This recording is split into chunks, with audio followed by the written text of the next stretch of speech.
yo'q, men tushlarni tushunmayman. Men folbin emasman, xafa bo'lmang Shahloxonim. Assalagada chukkaramata bomba, mana shunaqa tush ko'rsang, mana bunaqa.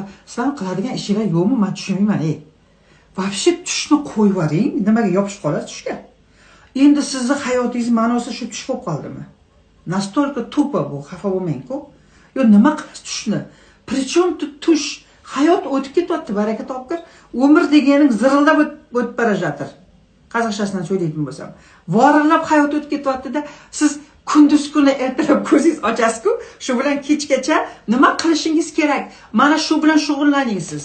Bor energiyangizni ertalab turgandan kechgacha siz Alloh taolaga atchot berishingiz kerak. Sanga men deydi kechqurun uxlayotganingda siz tushga fokusingizni bermang, o'lib ketmaydimi o'tishingiz.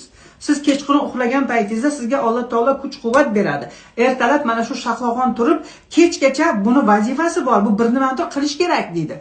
Bechora Alloh sizga bu tarafingizdan keladi, hoy deydi. Bu tarafingizdan keladi, hoy deydi. Yo'q, siz o'tirasiz. Kimdan so'rasam ekan, Mana shu kecha ko'rgan tushim menga nimani anglatar ekan? 80 yil umringizni mana shu ko'rgan tushlaringizga bag'ishlab qo'yasiz. Zachем? Tush keladi, ketadi. Meni qaynonam aytardi. Tush ko'rdim, mana shunaqa tush ko'rdim desam, tush o tulkining bo'g'i deb aytardi. O'zbekchasidan qanaqa bo'ladi? Tush bu tulkining bo'g'i kerak.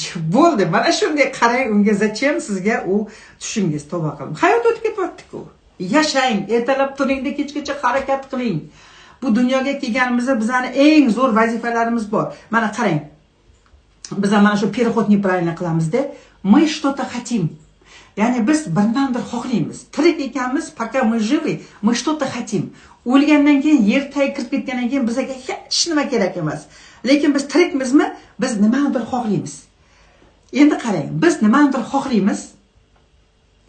O'rtada harakat bor. Undan keyin o'shani olishimiz kerak.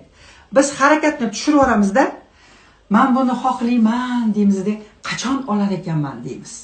Kim tushundi hozir?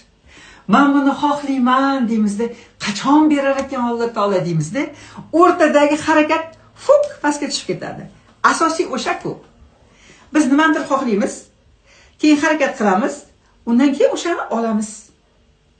Mana shunday qilish kerak aslida.